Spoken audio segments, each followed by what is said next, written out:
falamma maka tatkala ra'auhu, mereka melihatnya. Mereka ni siapa? Kaum Nabi Hud. Kaum apa? Kaum Allah tadi, kan? Manakala mereka melihatnya, melihat apa ni? Awan di langit. Sebenarnya awan tu adalah azab. Aridan, mana awan tu aridan, nampak macam awan, sebenarnya dia azab. Dan awan itu mustaqbila, menghala ke audiyatihim. Audiyah ni wadi mereka, lembah mereka. Jadi bila kaum Hud, kaum Ad, dia tengok awan di langit, dia gembira. Sebab apa? Dia kata apa? Qalu, mereka berkata, haza aridun mumtiruna. Ini adalah awan yang akan mumtir, daripada matar, akan menurunkan hujan. Tapi apa kata Nabi Hud? Bahkan bukan awan yang akan menurunkan hujan, tetapi ia adalah huwa masta'jaltum. Ia adalah apa yang kamu minta disegerakan. Kamu orang-orang musyrikin ni, orang-orang yang tak beriman, dia perli kepada Nabi, segerakan azabkan, sebab mereka tak percaya. Maka kata Nabi Hud, sebenarnya dia bukan hujan, tapi dia adalah apa yang kamu permainkan, kamu minta disegerakan. Apa dia? Rih. Bukan riyah. Angin yang dalamnya ada azabun alim. Faham? Jadi boleh faham tak kenapa Nabi bila tengok awan, Nabi gelisah, mundur mandir? Kenapa? Sebab Nabi takut awan itu akan menurunkan azabun alim. Subhanallah. Pengajarannya apa? Apa pengajaran? Seorang Nabi yang tak ada dosa, yang hati bersih, tapi masih takut kepada azab Allah. Kan? Hanya baru tengok awan, belum tentu azab. Baru tengok awan je, Nabi dah takut. Tapi kita ni dosa banyak, hati pun tak bersih. Pernah tak tengok awan, mundur mandir? Ada? Gelisah aja. Pernah tak? Tengok awan, ini hujan ni, tak payah pergi salat Jumaat. Seronok pula. Betul. Jadi ambillah pengajaran bahawa bila nampak awan tu, kita kena ada rasa risau. Sebab itulah yang dibuat oleh Nabi kita sallallahu alaihi wasallam. Sebenarnya Nabi takut pada diri dia ke takut ke atas umatnya?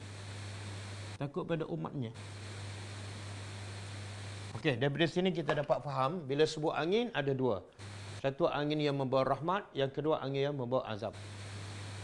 Okey, di sekarang ni angin membawa rahmat ke azab? Mana tahu? Sebab tu apa dah? Bushran. Berita gembira. Ini menunjukkan angin ini membawa rahmat. Angin itu adalah sebagai bushra, berita gembira. Baina yadai, di antara rahmatnya.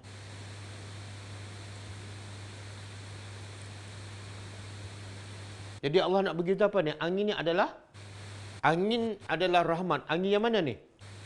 Angin yang membawa hujan, dan hujan pula dia akan sebut nanti, dia akan menumbuhkan tumbuh-tumbuhan.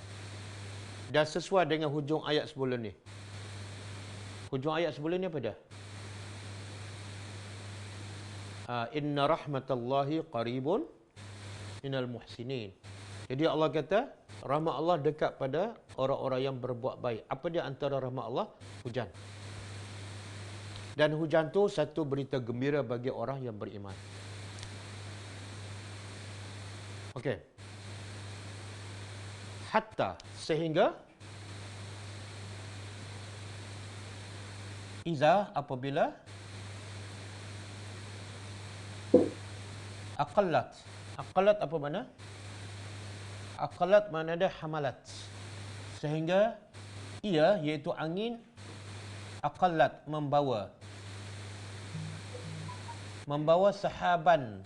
Sahaban makna awan. Siqalan. Apa makna siqalan? Berat. Jadi angin membawa awan pula berat. Siqalan ada dua makna. Satu, perlahan, bati'ah.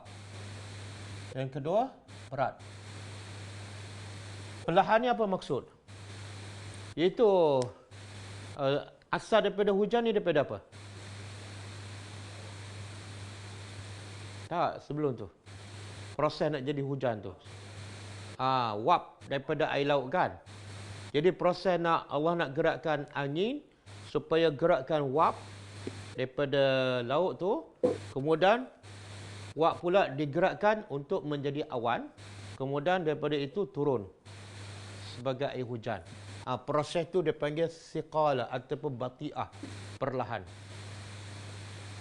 Yang kedua, siqala makna dia berat. Berat ni apa dia? Iaitu awan membawa sesuatu yang berat, iaitu hujan. Hujan ni berat tak? Berat apa? Kenapa air berat? Air ni boleh tak kita pegang? Boleh tak pegang air? Boleh? Cuba pegang, ambil, angkat kan? Tak boleh, tak lekat pun. Betul tak? Tapi kalau besi kita pegang, boleh pegang. Air yang kita tak boleh pegang, tapi bila dia berkumpul banyak jadi berat. Betul kan? Kadang-kadang kita nak angkat satu baldi tak larat. Kadang-kadang nak angkat air zam-zam, 10 liter. Tercabut bahu. Padahal itu adalah hanya air sahaja. Air je. Okey. Jadi angin meniupkan apa? Wap. Kemudian wap itu menggerakkan sehingga menjadi awan. Dan awan pula membawa hujan. Sebenarnya proses tu adakah menunjuk kebesaran Allah ataupun menunjukkan kelemahan? Allah boleh tak nak jadikan kun fayakun? Turun hujan tak payah awan, tak payah wap, tak payah ambil daripada bawah, terus je kun fayakun. Boleh tak? Boleh. Tapi kenapa perlu proses tu? Apa dia? Apa dia? Nak ajar? Nak ajar apa tu? Nak ajar apa? Proses apa tu? Subjek apa tu? Sains. Bukan pengurusan. Subjek pengurusan kalau nak buat apa-apa mesti ada perancangan. Mesti ada masa dia. Satu. Yang kedua, dia proses satu persatu tu sebenar semakin menunjukkan kehebatan Allah. Daripada wap betulkan menjadi awan. Daripada awan betulkan menjadi air. Bukankah itu lagi menunjukkan kehebatan Allah Subhanahu Wa Taala? Okey. Dan juga kenapa Allah angkat air? Air itu yang Allah nak turunkan sebenarnya daripada bumi. Dan air yang nak diturunkan sebenarnya diturun kepada bumi juga. Maka dia ambil daripada bumi, kemudian dia angkat ke langit, diturunkan. Jadi satu, orang kata apa, dua kali kerja kan? Nak hantar ke bumi, tapi ambil daripada bumi, angkat dulu. Kenapa?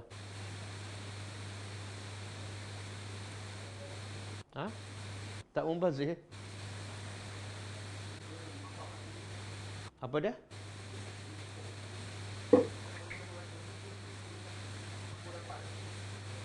Kalau makna kalau nak bagi sama rata kena turun daripada atas. Baru semua yang dapatlah.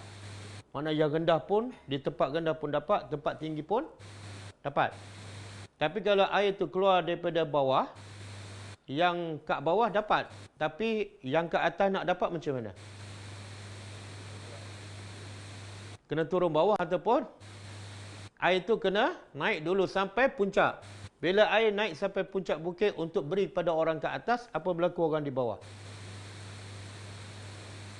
Musibah kepada mereka. Jadi rahmat Allah, Allah nak bagi air ke penduduk bumi. Walaupun air itu daripada bumi, Allah angkat dulu ke atas. Supaya apa? Semua dapat. Tempat rendah pun dapat, tempat yang tinggi pun dapat tanpa membawa apa-apa musibah. Jadi itu satu proses juga menunjukkan rahmat Allah kepada makhluknya. Betul? Cuba bayangkan kalau hujan tak turun, macam mana orang nak tanam? Dia tempat yang paling subur tanam di mana? Tanah tinggi kan? Cameron Highland kan? Sebab apa tanah tinggi paling subur bercucuk tanam?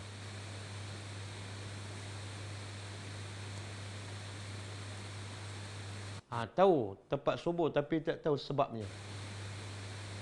Sebab apa?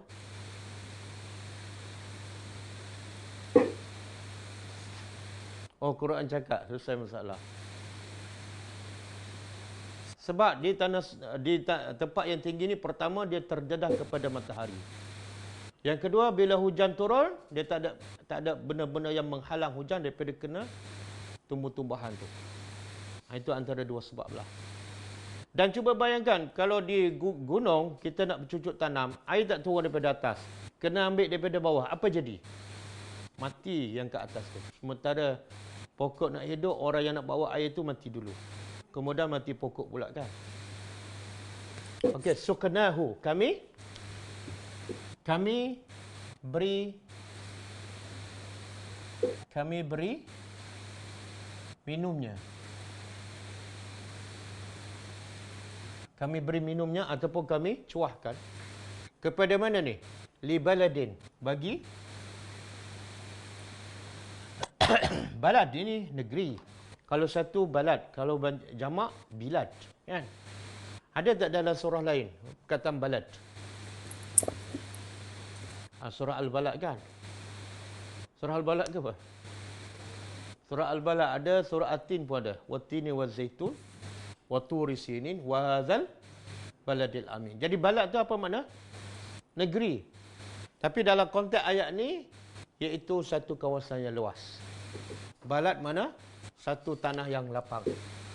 Jadi Allah kata, Allah gerakkan angin untuk gerakkan wap daripada laut, kemudian gerakkan wap itu sehingga menjadi awan, kemudian awan pula menjadi air yang ada di awan, kemudian Allah curahkan ataupun Allah turunkan hujan ke mana ni? Li baladin, bagi tempat yang lapang. Dan tempat yang lapang itu mayit, mati. Mati. Tanah yang mati ya. Tanah yang mati. Kemudian lepas tanah yang mati, Allah turunkan hujan. Apa berlaku? Fa anzalna, lalu kami turunkan. Kami turunkan dengannya. Dengannya ni balik pada apa dia? Awan. Kami turunkan dengan awan itu al-ma', air, iaitu air hujan. Lepas turun air hujan di tempat yang bumi yang mati, fa akhrajna, lalu kami keluarkan. Kami keluarkan bihi dengannya. Dengannya iaitu dengan air. Bihi yang pertama dengan awan. Bihi yang kedua dengan air. Kami turunkan dengan awan itu akan air hujan. Kemudian kami keluarkan dengan air hujan min kullis samarat, dari setiap ataupun semua. Samarat, buah-buahan.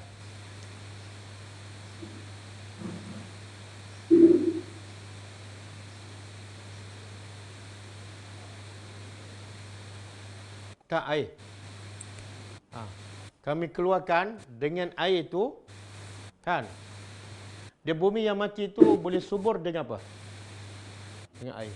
Kami keluarkan dengan air itu min kullis samarat, daripada semua jenis buah-buahan. Okey, setakat ni apa yang Allah nak bagi tahu?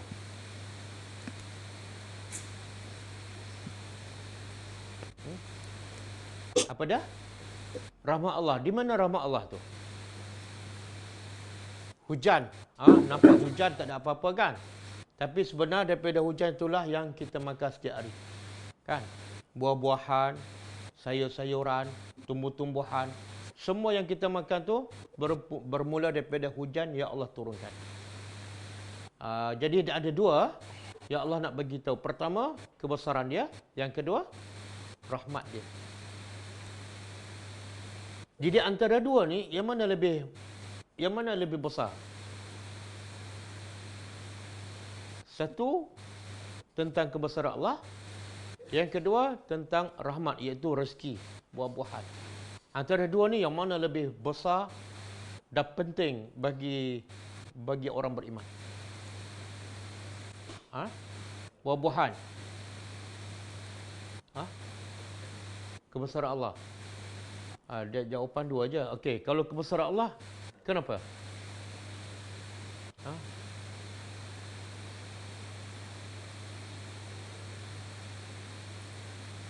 Tapi orang kafir dapat hidup dengan buah-buahan. Bahkan mereka kaya raya dengan rahmat buah-buahan.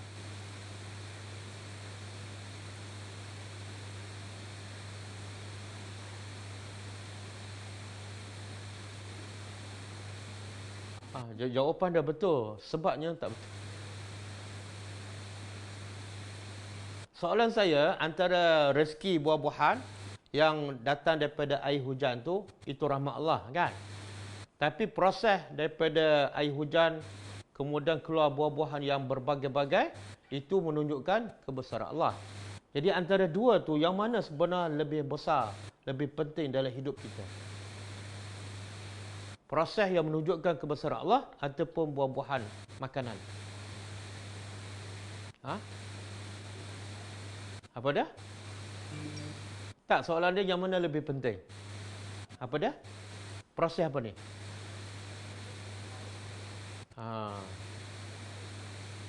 Sebab itulah Allah boleh je tanpa nak jadikan buah tanpa air hujan. Boleh je. Bumi yang mati, Allah boleh tak nak tumbuhkan buah-buahan? Boleh je. Tapi Allah buat satu proses. Sebenarnya proses yang menjadikan daripada air hujan, bumi yang kering kontan tiba-tiba keluar buah-buahan yang berbagai-bagai rasa, berbagai-bagai warna, berbagai-bagai bentuk. Sebenarnya itu lagi menunjukkan kehebatan Allah, dan sebenarnya itulah rahmat Allah yang terbesar. Iaitu rahmat Allah yang terbesar bukan rezeki. Rahmat Allah yang terbesar ialah kita dapat kenal Tuhan.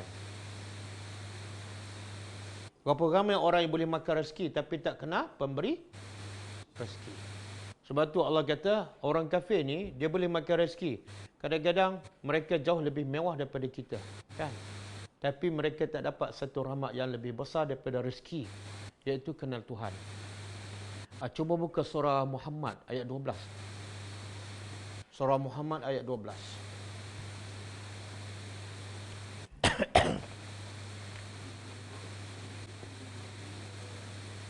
Innallah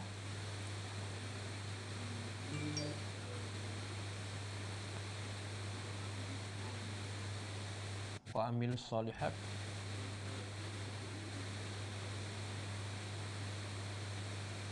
jannatin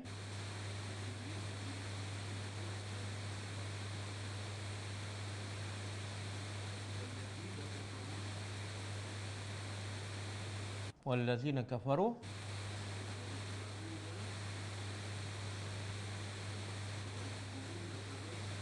yatamatta'una wa ya'kuluna kama ta'kulu al-an'am. Kemudian wan naru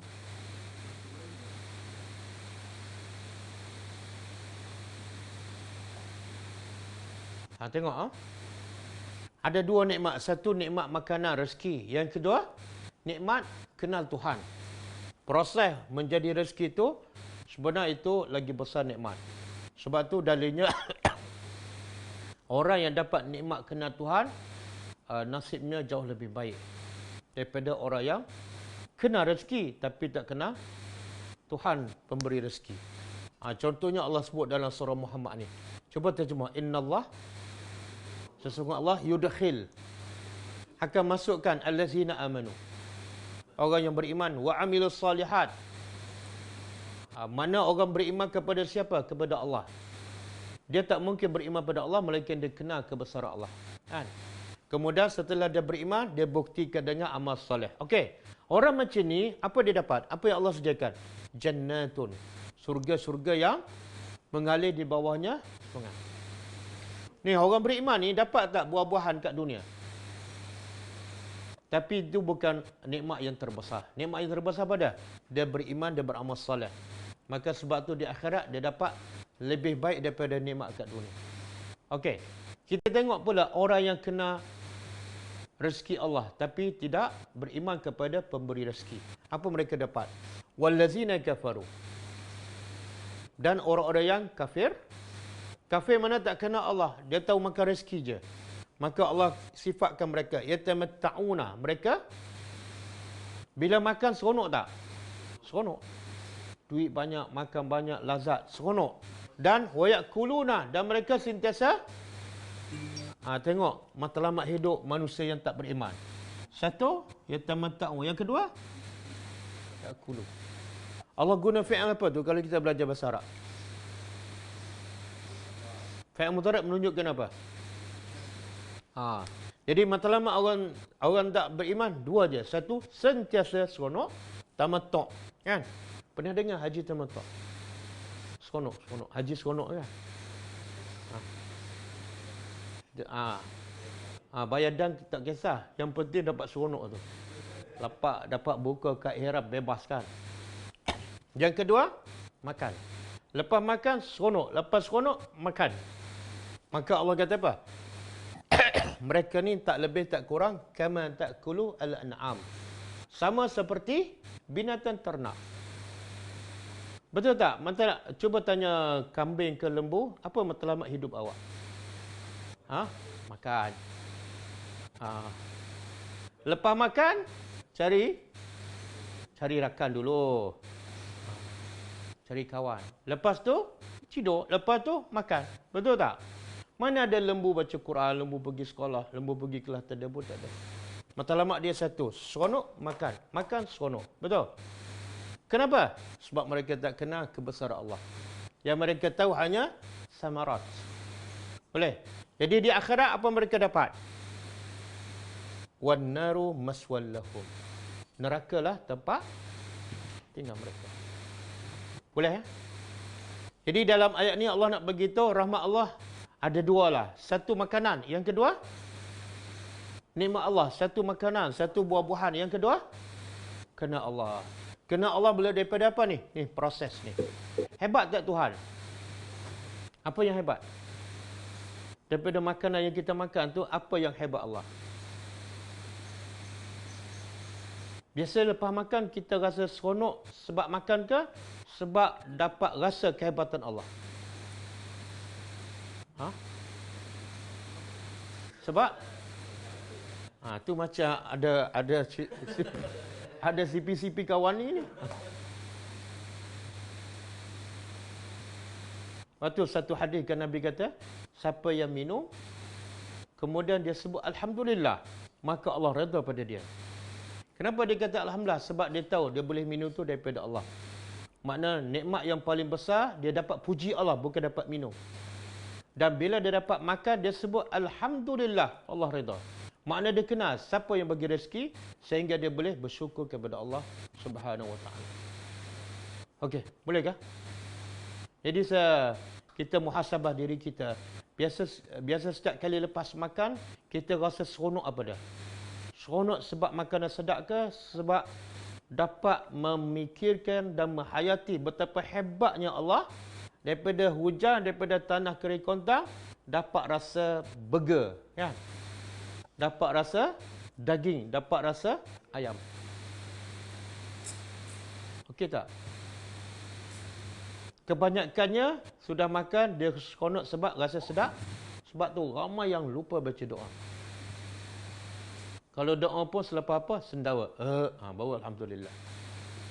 Kalau 3 hari tak sendawa, 3 hari tak sebut alhamdulillah.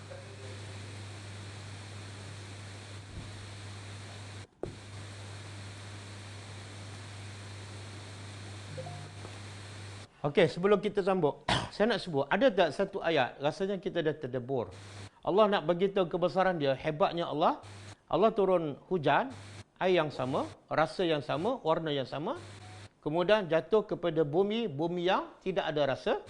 Warna bumi pun sama. Bumi ada tak rasa masam, manis, masin? Ada tak? Tak ada. Tapi bila keluar tumbuhan, berbagai rasa. Kadang-kadang bumi itu sebelah menyebelah je. Ini tanah kan? Ini tanah. Kita tanam lada kat sini. Ini lada. Tiba-tiba rasa dia pedas. Sebelah dia kita tanam apa? Kebun ni kecil je. Limau. Tengok rasa apa? Masam. Sebelah ni kita tanam apa? Bendi kan? Rasa apa? Subhanallah. Tempat yang sama, air yang sama, tanah yang sama, tiba-tiba keluar. Sebenar kita dah sebut dua nikmat Allah kan? Satu nikmat makanan, yang kedua nikmat tanda kebesaran Allah. Sebenar apa yang Allah nak bagi tahu? Ada satu lagi matlamat, iaitu kazalika, begitulah nukhriju, kami keluarkan al-mauta, orang yang mati, la'allakum, semoga mereka tazakkarun. Apa dah? Ambil peringatan. Okey. Ini satu ayat, masih kita dalam satu ayat. Cuba perasan, yang Allah cerita atasnya apa dia? Tentang hujan, awan kan? Lepas tu keluar tumbuh-tumbuhan. Tiba-tiba di hujung ayat Allah kata apa? Begitulah kami keluarkan orang mati, supaya kamu mengambil peringatan. Apa kaitan dia? Orang siapa?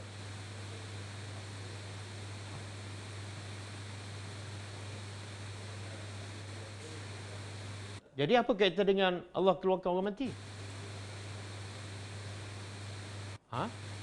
Kaitan ataupun persamaan. Maknanya mesej yang Allah nak sampaikan apa dah? Iaitu akidah orang musyrikin Mekah yang tak percaya bila manusia dah mati, dah hancur, tak mungkin dapat Allah hidupkan. Jadi sebenarnya Allah tunjuk proses ni sebagai membuktikan bahawa fahaman mereka salah 100%. Dia kata tak masuk akal manusia dah mati, dah hancur boleh keluarkan macam asal. Maka Allah kata bukti ada tak depan kamu. Tumbuh-tumbuhan, pokok durian, pokok manggis. Kalau korek dalam tanah ada tak rupa dia? Ada tak rasa dia? Tak ada. Macam mana Allah boleh keluarkan berbagai bentuk, berbagai warna, berbagai rasa kan? Ada pokok tinggi, ada pokok mendatar kan? Ada daun 3 segi, ada daun tajam. Tapi korek dalam tanah tak ada apa-apa pun. Itu sebenarnya bukti yang cukup jelas bahawa kalau yang tak ada apa-apa dalam bumi Allah boleh keluarkan dalam berbagai bentuk, maka Allah nak keluarkan mayat yang dah hancur sangat-sangat mudah. Boleh? Jadi apa masalah ni? Apa masalah orang musyrikin Mekah sebenarnya? Masalah ekonomi kah? Tak. Masalah kemiskinan? Bukan. Masalah apa? Kebuluran? Bukan. Apa masalah sebenarnya? Tak percaya pada hari kiamat. Kan? Kenapa banyak ayat yang Makkiyah Allah tekankan tentang keyakinan kepada hari akhirat, dan dakwah Nabi pun 13 tahun lebih kepada keyakinan pada hari akhirat. Kenapa itu yang dibawa oleh Nabi? Itu yang ditekankan oleh Al-Quran. Kenapa? Sampai 13 tahun kan? Kita cerita akhirat tak ada. Cerita pasal kematian tak ada. Tiba-tiba cerita bab fiqah kan? Bab dunia. Rusak tak? Rusak lah. Allah nak beritahu semua kerusakan yang berlaku dalam masyarakat Mekah, rusak ekonomi, rusak akhlak, rusak pendidikan, rusak masyarakat, semua rusak. Masalahnya di sini je. Sebab tak percaya kepada hari akhirat. Betul kan? Bila tak percaya pada hari akhirat, mereka akan buat apa? Buat apa-apa sajalah, sebab lepas ni tak ada balasan. Nak buat jahat silakan, nak rompak silakan, nak bunuh silakan. Lepas ni tak ada balasan. Bahaya tak? Sebab bahayalah Allah betulkan fahaman itu. Dan sebab bahayalah Nabi habiskan 13 tahun nak betulkan fahaman. Okey. Dan penyakit ni ada tak pada orang Bani Melayu di Malaysia? Ada tak? Ada tak? Adalah. Berapa peratus? Agak-agak berapa peratus? 80, mungkin 90% kan. Sebenarnya semua yang buat maksiat tu, yang tak solat, yang rasuah, yang berzina, yang khianat amanah, yang buka aurat, semua tu ada fahaman ni. Bila mereka buat maksiat, mereka tak yakin mereka akan mati dan akan dihisap. Sebab tu mereka cukup berani melakukan maksiat setiap hari, bahkan secara terbuka. Okey, jadi semua kerusakan masyarakat berpunca daripada apa? Tak jelas matlamat hidup.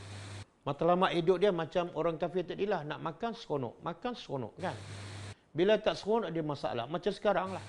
PKP kan, jadi tak seronok. Sebab apa? Rezeki sempit. Tapi itu bukan masalah yang besar. Masalah yang besar ialah tak percaya kepada kehidupan akhirat. Dan Nabi pujikan. Nabi suruh kita perbanyakkan. Perbanyakkan apa? Kan? Ingat tak hadis tu?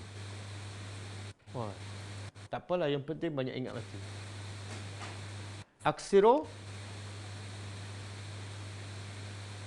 Aksiru hazimi al-lazzat. Nabi pesan perbanyakkan. Perbanyakkan zikra.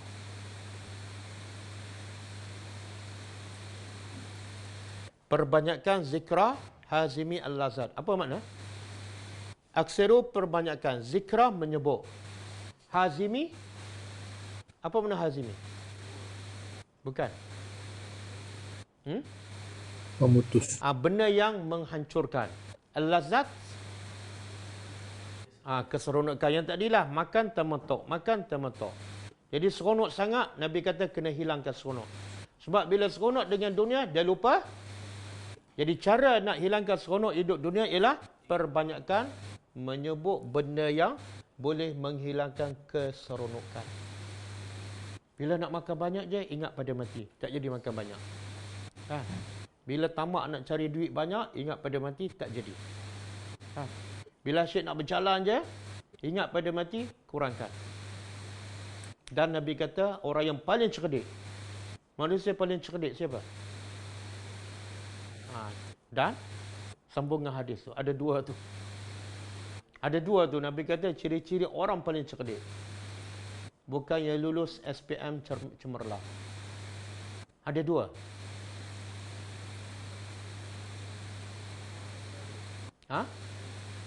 Bukan. Yang sebenar, yang kedua tu kesan daripada yang pertama.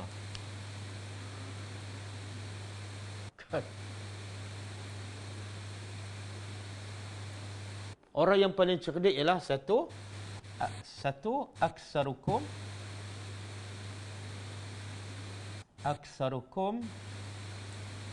zikran lil maut. Ini ciri-ciri orang paling cerdik ya. Aksarukum mana? Yang paling banyak di kalangan kamu ingat mati. Satu. Yang kedua, ahsanukum isti'dadan lil maut. Yang kedua, ciri-ciri paling cerdik, ahsanukum. Yang paling baik persiapan untuk mati. Kalau solat, solat terbaik. Kalau tadabbur, tadabbur yang terbaik. Kalau zikir, zikir yang terbaik. Kalau sedekah, sedekah yang terbaik.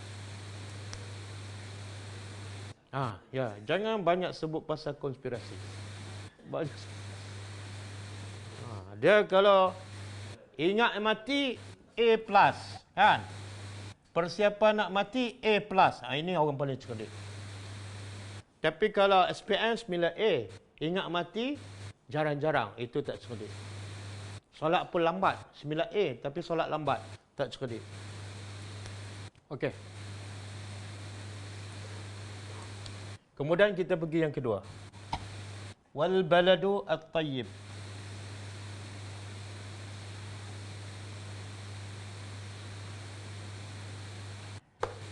Wal baladu dan tempat ataupun tanahlah, tanah yang luas, yang tayyib. Apa makna tayyib?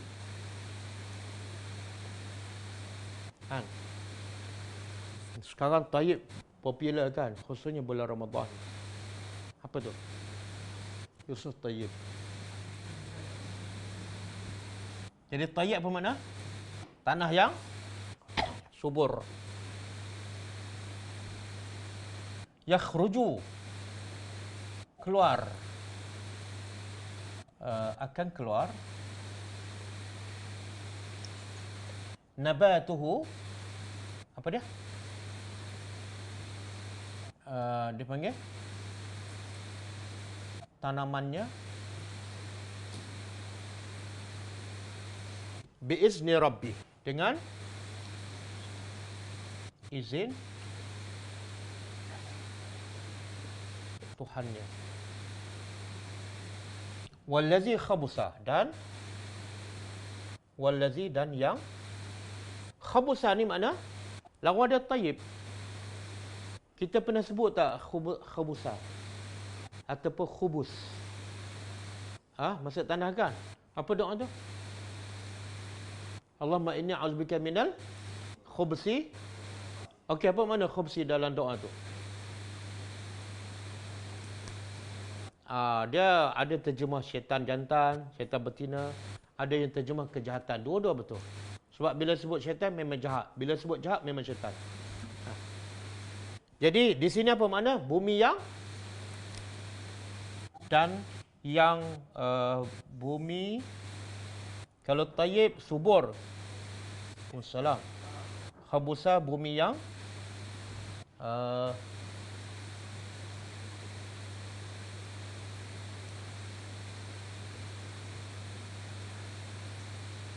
panggilan masuk kelas. Panggil masuk kelas. Bumi yang apa? Nak terjemah apa ni? Tanah yang tak elok dia panggil apa? Tandus. Bumi yang tandus. La yakhruju, tidak akan keluar illa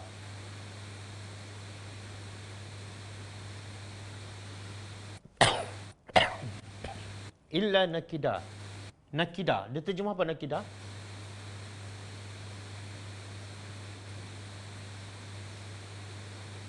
Kecuali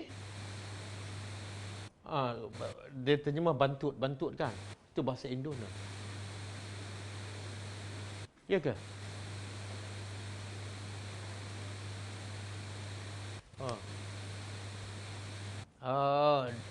Betul, bantut.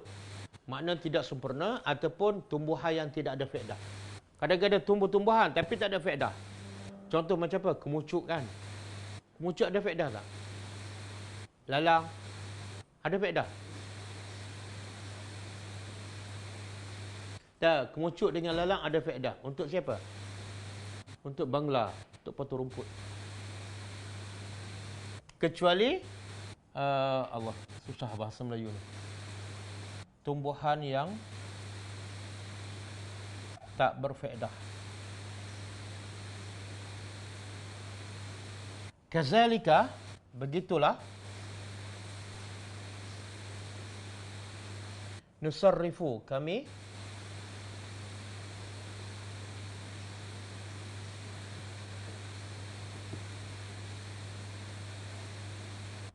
palingkan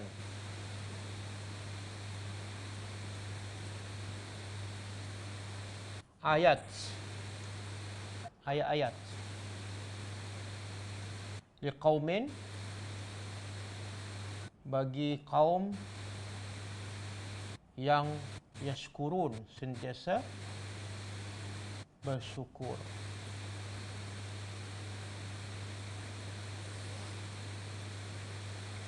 Nusarrifu ni kami palingkan ataupun kami pelbagaikan.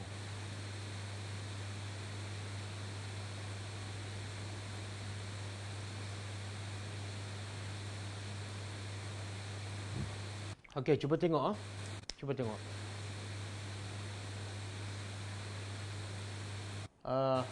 Nampak tak? Kaitan ayat 58 dengan 57.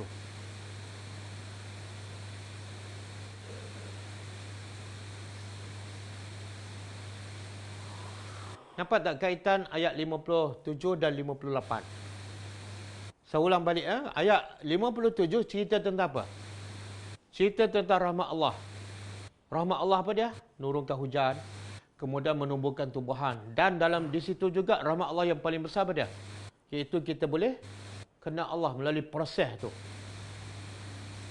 Kemudian ayat 58 Allah cerita pasal apa ni? Bumi yang bagus akan mengeluarkan hasil yang baik. Dan bumi yang gersang, tandus, tidak akan mengeluarkan apa-apa hasil yang baik. Ini apa kaitan dengan ayat di atas? Ada kaitan ke tak ada kaitan? Ada? Okey, apa dia?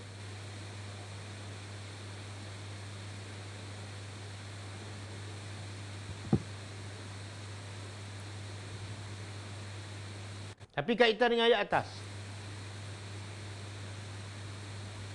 Ayat atas cerita pasal apa? Hujan dengan bumi. Ayat bawah cerita pasal apa dia? Bumi baik dengan bumi tak baik kan? Sebenarnya apa yang mesej dalam ayat yang 58? Dan apa kaitan?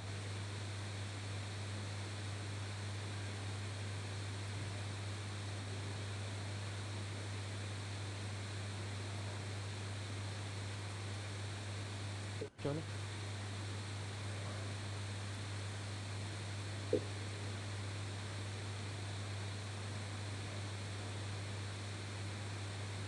Okey, itu je.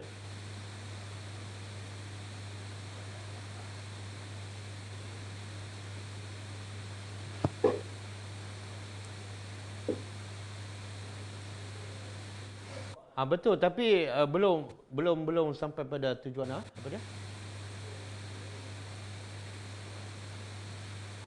Manusia yang memberi manfaat dengan manusia yang tidak memberi manfaat. Kaitan dengan ayat atas. Tengok cerita ke atas apa dia? Ayat 57 kan?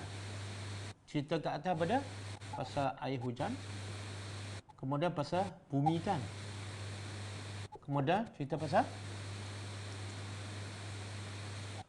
hasil bumi. Hasil bumi kan? Hasil. Okey, ayat 58. Allah cerita pasal bumi kan? Sebenarnya bumi ayat 58 ialah hati manusia. Hati manusia. Dan Allah kata kalau bumi yang baik dia akan keluarkan hasil yang baik. Bumi yang baik itu makna hati yang baik akan keluar hasil yang baik. Okey? Jadi bumi itu kalau ayat 58 sama dengan hati. Hasil lah. Okey. Air hujan sama dengan apa? Kalau ayat 58 air hujannya apa dia? Quran. Al-Quran ataupun ilmu. Jadi sebenarnya Allah nak beritahu, Allah nak buat persamaan, perbandingan. Kalau bumi yang subur, turun pula air hujan, benih pula bagus, wajib dia akan keluar tumbuhan dan tumbuhan tu akan dimanfaatkan oleh orang ramai. Maka begitu juga hati manusia. Kalau hati manusia bersih macam bumi tadi dan turun pula apa? Quran betul-betul masuk dalam hati yang dia akan keluarkan hasil yang baik. Pasti dia akan dapat faedah, orang ramai pun akan dapat faedah sebagaimana bumi yang subur. Boleh faham? Nampak Allah nak bandingkan. Makna Allah nak bagi apa ni? Kalau orang tu baca Quran, ada tak bumi turun hujan tapi tak tumbuh tumbuhan? Ada? Ada. Dan ada tak orang yang baca Quran, orang yang belajar Quran tapi tak ada apa-apa kebaikan daripada dia? Ada tak? Dia seumpama bumi yang gersang. Tapi boleh tak bila bumi yang gersang turun hujan tak tumbuh tumbuhan? Boleh tak kita nak salahkan air hujan? Tak boleh. Sama juga bila Quran masuk dalam didengar ataupun dibaca oleh seseorang tapi dia tak dapat kebaikan. Boleh tak kita nak salahkan Al-Quran? Bukan. Salahnya apa? Ini masalah ni. Jadi kalau proses air hujan turun pada bumi yang subur, mesti ada hasil. Maka begitu juga Al-Quran, kalau turun pada hati yang suci bersih, mesti ada hasil.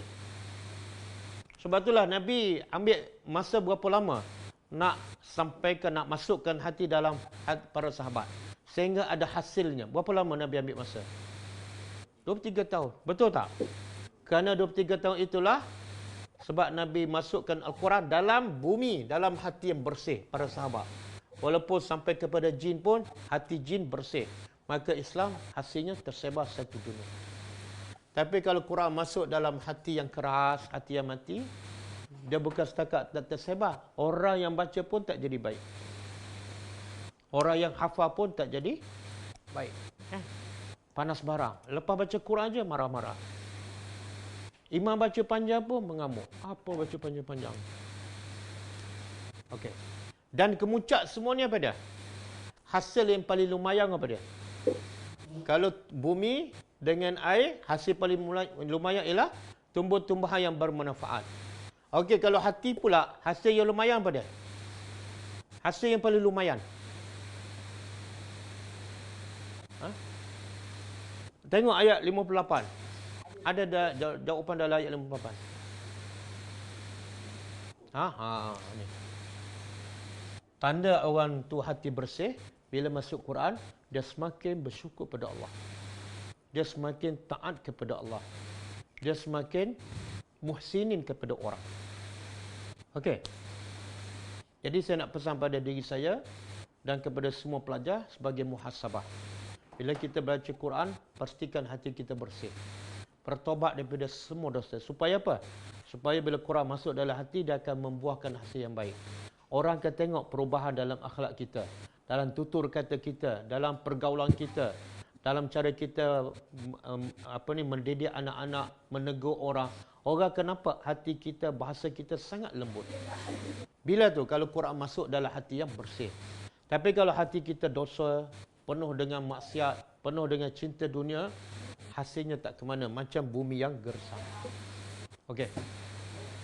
Cukup setakat tu.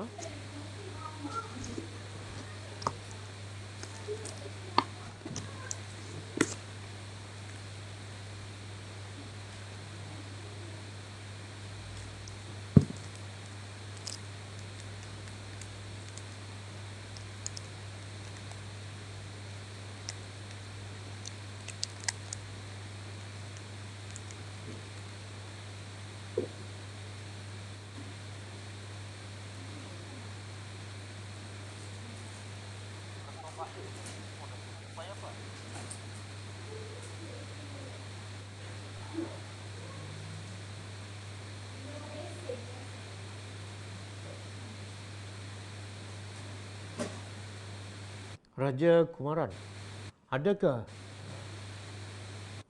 aktiviti pembenihan awan pada musim kemarau melawan takdir Allah? Tak ada. Tak melawan takdir Allah. Sebab urusan dunia ni tak ada masalah. Sebab itulah masa Nabi mula sampai di Madinah, Nabi tengok orang Madinah bercucuk tanam. Nabi pun bagi idea supaya kawinkan pokok tu supaya hasilnya lagi lumayan. Tapi bila sahabat laksanakan apa yang Nabi cadangkan, tengok-tengok hasilnya tak seberapa. Maka akhirnya Nabi kata apa? Antum a'lamu bi umuri dunyakum. Kamu lebih tahu tentang urusan dunia, aku tak tahu. Nabi dalam bab urusan dunia, Nabi kata sahabat lebih tahu, ada pakar-pakarnya. Jadi kita nak tanam pokok dalam bentuk apapun, selagi mana tidak ada unsur-unsur yang haram, maka dibolehkan. Itu bukan melawan takdir Allah.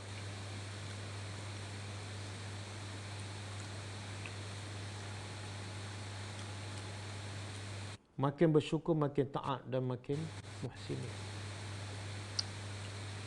Hujan turun ke bumi.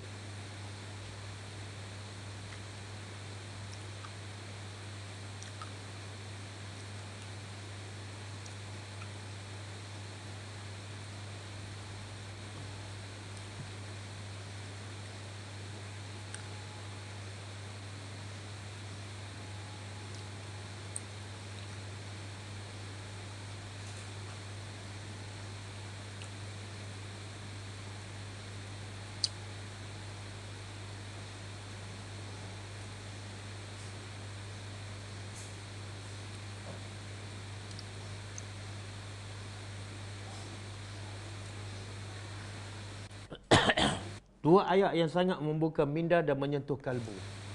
Sebenarnya kalau kita tadabbur Al-Quran, semua ayat insya-Allah dia akan membuka minda dan menyentuh hati kita insya-Allah.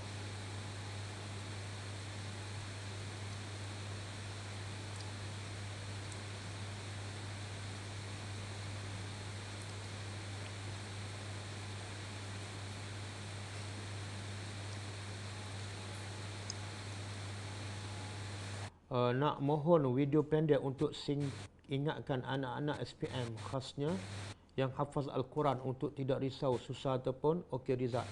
Okey, insya-Allah Nurul Huda. Insya-Allah kita akan buat video pendek lah. Tapi sekarang dah mula SPM kan? Dah mula kan? Belum terlambat kan? Yelah, kita dah lalui sistem peperiksaan.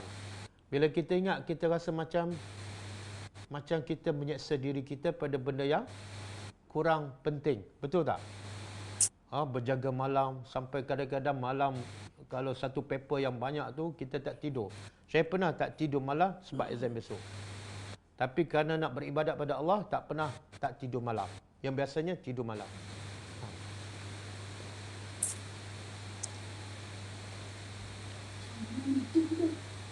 Okey, apa makna kufur nikmat? Kufur nikmat ialah kita kufur nikmat lawan dia syukur. Kufur lawan dia syukur. Okey. Nak tahu apa makna kufur, kena tahu makna syukur. Syukur makna dia ialah taatul mun'im. Kita taat pada pemberi nikmat. Jadi kalau syukur makna dia taat, kufur makna dia tidak taat. Kemudian kufur nikmat. Kufur nikmat ialah kita tidak menggunakan nikmat Allah untuk mentaatinya. Contoh mata. Mata Allah bagi untuk apa? Tengok kebesaran dia, tengok Al-Quran, tengok benda halal. Tengok Netflix. Bila kita guna mata tengok Quran, tengok benda halal, kita syukur nikmat. Tapi bila kita guna mata tengok benda haram, tengok benda yang sia-sia, kita kufur nikmat. Nikmat apa? Nikmat mata. Telinga kan? Nikmat. Macam mana kita boleh syukur dengan nikmat telinga? Kita pastikan kita dengar yang Allah redha sahaja. Dengar Quran, dengan tazkirah. Bila mengumpat, kita bangun. Ya. Tapi bila kita dengar lagu, dengar benda yang lara, kita telah kufur nikmat telinga. Begitulah seterusnya.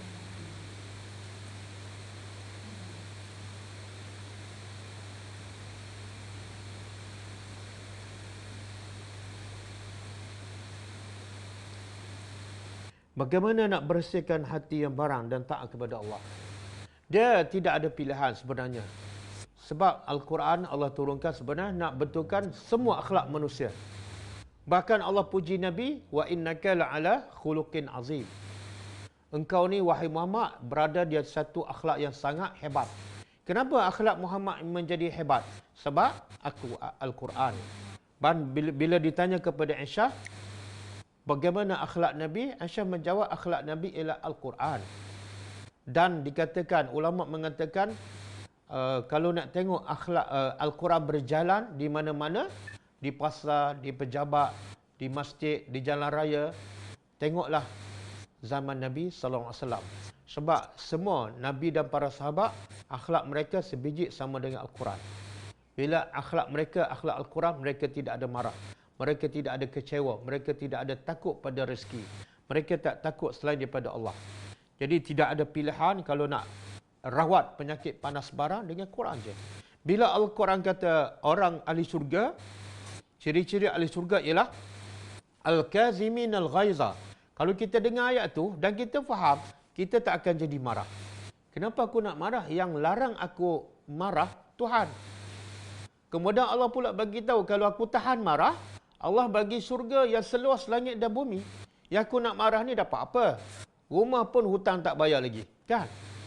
Tapi kalau ketahan marah, Allah kata dapat syurga seluas langit dan bumi. Jadi ayat Quran saja yang mampu merawat segala penyakit, termasuklah panas barang. Jadi saya nasihatkan pada yang panas barang ni, sabar, tadabbur ayat Quran satu persatu. Jangan hanya bergantung pada kelas tadabbur saja 1 jam setengah 1 hari tak cukup. Dengar lagi rakaman tadabbur, tengok lagi Quran terjemahan. Kalau 5 jam, 6 jam 1 hari lagi bagus. Lagi banyak kita tadabbur, lagi kita dekat dengan Quran, lagi banyak kita faham apa yang Allah cakap, lagi mudah kita nak kontrol nafsu marah kita.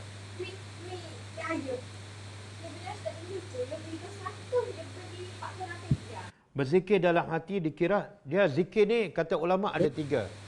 Zikir ada 3 bentuk. Pertama, zikir dengan hati. Yang kedua, zikir dengan lidah. Yang ketiga, zikir dengan anggota badan. Okey, zikir dengan hati apa dah? Zikir dengan hati bukan kita ingat dalam hati Allah, Allah ataupun subhanallah dalam hati. Itu bukan zikir dengan hati. Zikir dengan hati ialah kita berfikir tentang kebesaran. Kita baca ayat Quran, kita tengok makna, kita perhati, kita fikir maksud ayat tu. Itu zikir dengan hati. Jadi zikir dengan hati ialah yatafakkaruna fi khalqis samawati wal ard. Okey, zikir yang kedua dengan lidah. Yang kita sebut subhanallah, alhamdulillah, Allahu akbar, Allahumma anta rabbi. Itu zikir dengan lidah. Zikir yang macam tu Nabi ajar kena sebut dengan lidah. Dan yang ketiga, zikir dengan anggota badan.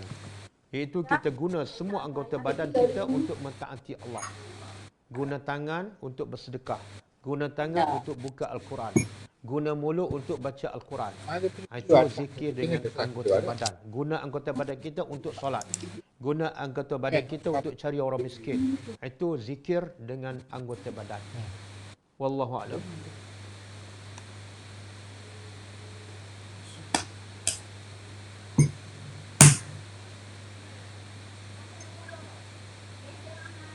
Saya nak sebut satu kan.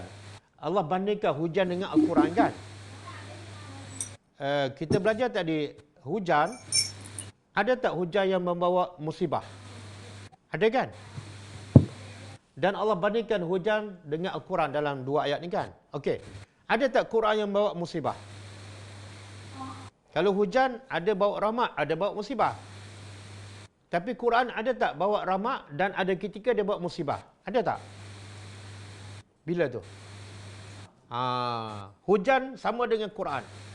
Bila kita tak guna betul-betul Al-Quran, Quran akan membawa musibah pada kita. Sebagaimana hadis yang pernah saya baca sebelum ni, Nabi kata Quran tu adalah hujah yang benar.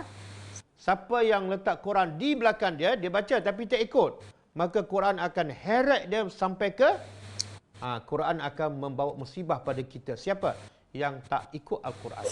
Sama dengan hujan. Kalau kena cara, hujan jadi rahmat. Kalau silap cara, hujan jadi musibah.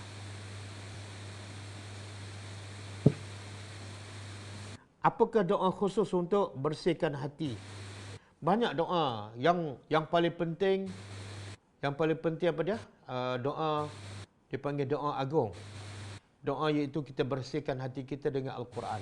Kita minta pada Allah, Allahumma ja'al Al-Quran Rabi'a qalbi. Ya Allah, jadilah Quran itu sebagai penyejuk hati. Kadang-kadang kita nak bersihkan hati tapi jauh daripada Al-Quran. Tak mungkin hati kita bersih.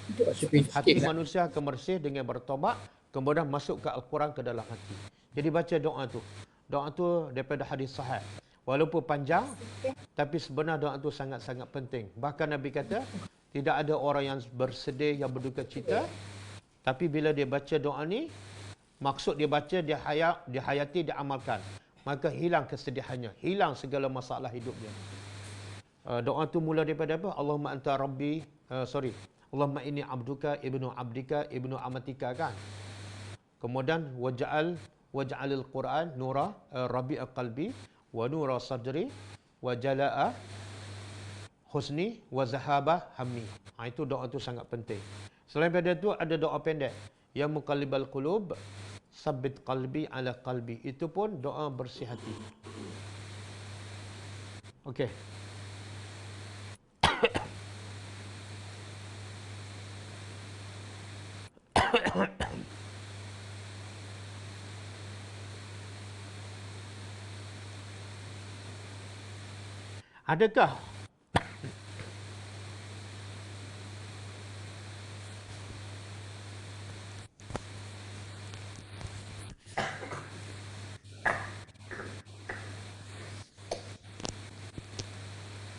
Adakah orang perempuan boleh baca doa Rabbana hablana min azwaj? Boleh. Doa ni sebenar orang salah faham. Rabbana hablana min azwajina. Wahai Tuhan kami, berilah pada kami, berilah kepada azwaj bukan makna suami. Azwaj makna dia pasangan. Doa Nabi Ibrahim kan? Azwajina makna pasangan-pasangan kami. Jadi kalau suami yang baca, pasangan tu maksud dia isteri. Kalau isteri yang membaca, maksud pasangan ialah suami. Boleh? Dia bukan bermakna suami ataupun isteri.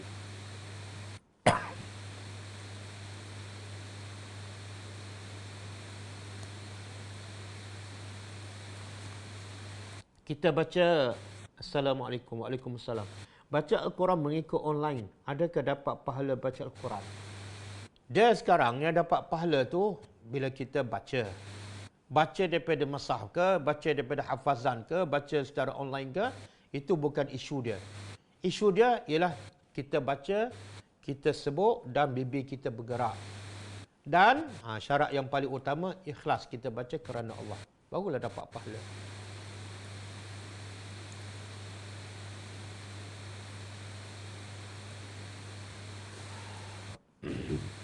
Surah Al-Baqarah ayat 186. Surah Al-Baqarah ayat 186.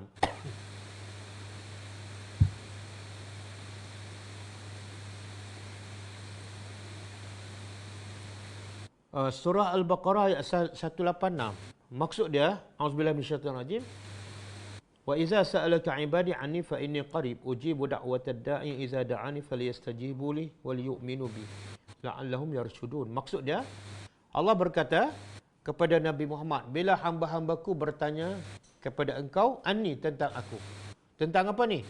Makna aku ni jauh ke dekat dengan mereka. Maka Allah kata, jawablah kepada mereka fa inni qarib, aku dekat. Dekat Allah kepada kita tu maksud ialah dekat ilmu Allah, dekat penglihatan Allah, dekat pendengaran Allah.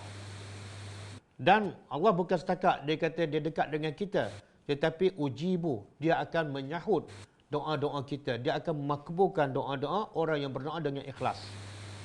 Kemudian Allah perintahkan supaya hamba-hambanya falyastajibuli. Hendaklah mereka menyahut segala perintah aku. Yastajibuli.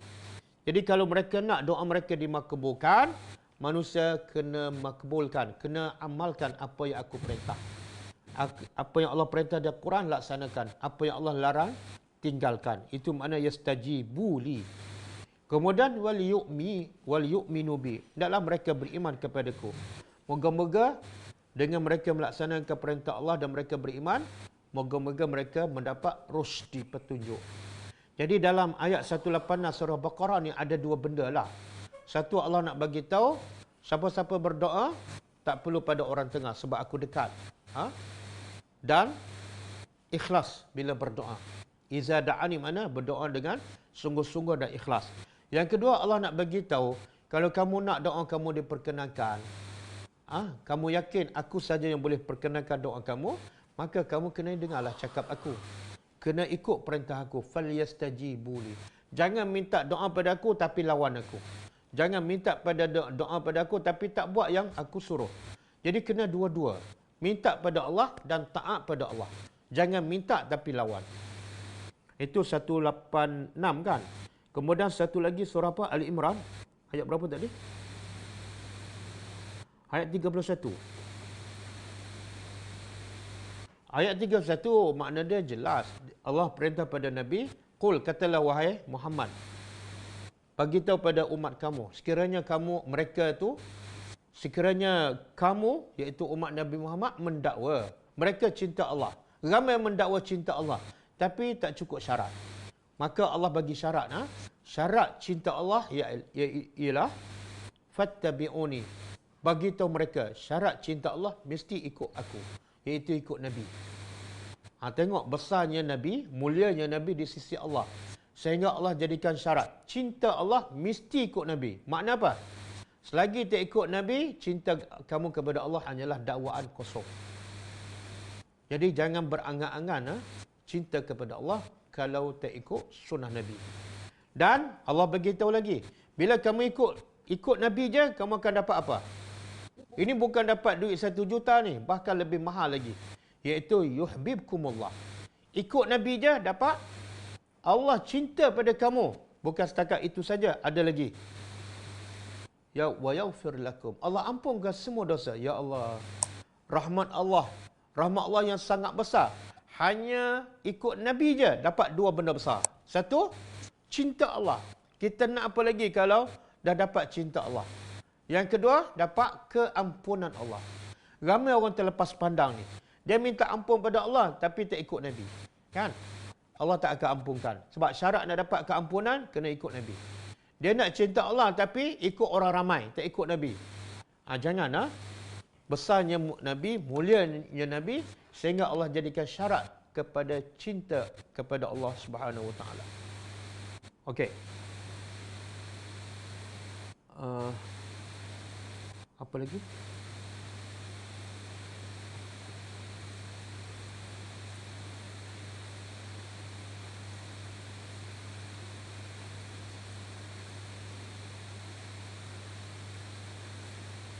Macam mana nak join Telegram? Doa apa ni? Nak doa tu, doa apa tu? Doa yang agung tu. Nanti akan dikongsikan oleh kawan-kawan. Dah banyak ni kawan-kawan dapat doa ni dan dah hafal. Assalamualaikum Ustaz. Waalaikumsalam. Boleh tak Ustaz beritahu solat-solat sunat qabliyah dan ba'diyah? Saya keliru macam-macam. Solat sunat qabliyah dan ba'diyah yang dia dapati di pasaran. Patutlah keliru sebab ambil solat sunat daripada pasaran. Kalau ambil sunnah Nabi yang sahih tak akan keliru. Pasaran banyak ni. Ada pasaran sunnah, ada pasaran bid'ah. Okey, saya beritahu secara ringkas solat sunat qabliyah dan ba'diyah yang sahih. Pertama Nabi kata siapa yang solat sunat 12 rakaat selain daripada solat fardu, maka kelebihannya Allah bina untuknya sebuah istana di syurga. Dan dalam riwayat lain disebut apa yang 12 rakaat ni? Iaitu 2 rakaat sebelum subuh, 4 rakaat sebelum zuhur, 4 rakaat 2 salam. 2 rakaat selepas zuhur. Dah berapa dah? 2, 6, 8. 2 rakaat selepas maghrib, 10. Dan 2 rakaat selepas isya, 12. Jadi kata Ummu Habibah yang meriwayatkan hadis ni, sejak aku dengar hadis ni aku tak pernah tinggal solat sunat 12 rakaat sampai dia mati. Begitu juga perawi selepas Ummu Habibah, dia kata sejak aku dengar hadis ni daripada Ummu Habibah, aku tak pernah tinggal solat sunat 12 rakaat ni sampai dia mati. Macam mana aku nak tinggal? Nabi yang ahli syurga pun tak tinggal. Jadi ini dia panggil solat sunat muakkadah yang sangat dituntut. Kenapa sangat dituntut? Sebab Nabi tak pernah tinggal kecuali bila Nabi musafir. Selagi Nabi tak musafir, 12 rakaat Nabi akan buat. Jadi kita ni jangan sombonglah. Jangan ego lah. Kita ni bukan Nabi, ustaz pun tak, ulama pun tak, tapi solat sunat malas. Kan? Kena solat 12 rakaat. Adapun yang selain daripada 12, dia bukan ghaira muakkadah. Tidak dituntut.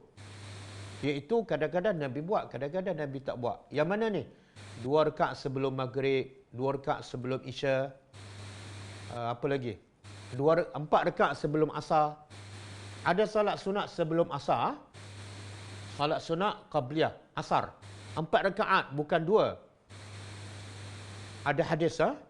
Tapi itu kata ulama dia bukan muakkadah. Kalau kita dapat buat 14 rakaat, 12 rakaat ni, itu dah satu kelebihan yang besar. Wallahu a'lam.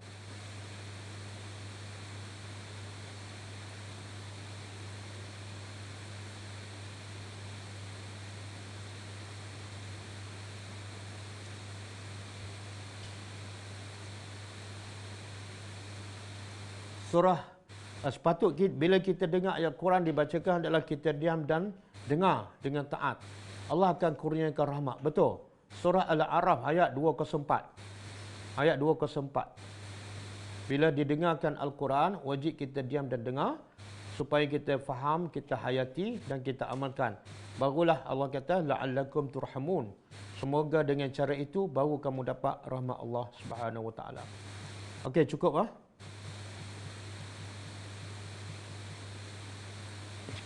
kelas kita, ada perubahan sikit.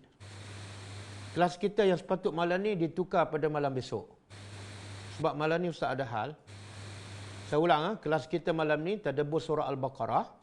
Yang sepatut kita buat dalam dua bentuk lah. Satu Zoom, satu lagi secara online. Jadi kita tukar kepada Sabtu malam besok. Sabtu malam Ahad. Malam besok lah. Waktu yang sama, pukul 9 suku. Kemudian kita juga ada kelas. Di setiap kali minggu terakhir, setiap bulan, hari Sabtu pukul 3 petang. Jadi besok hari Sabtu minggu terakhir, bulan Februari, kita ada kelas ayat-ayat pilihan. Jadi besok dua kelas. Pertama pukul 3 petang, ayat-ayat pilihan. Yang kedua, pukul 9 suku malam, tadabbur sambungan tadabbur surah Al-Baqarah. Wallahu alam. Kita tutup dengan membaca tasbih kafarah. Subhanakallahumma wa bihamdika asyhadu an la ilaha illa anta astaghfiruka wa atubu ilaik. Assalamualaikum warahmatullahi wabarakatuh.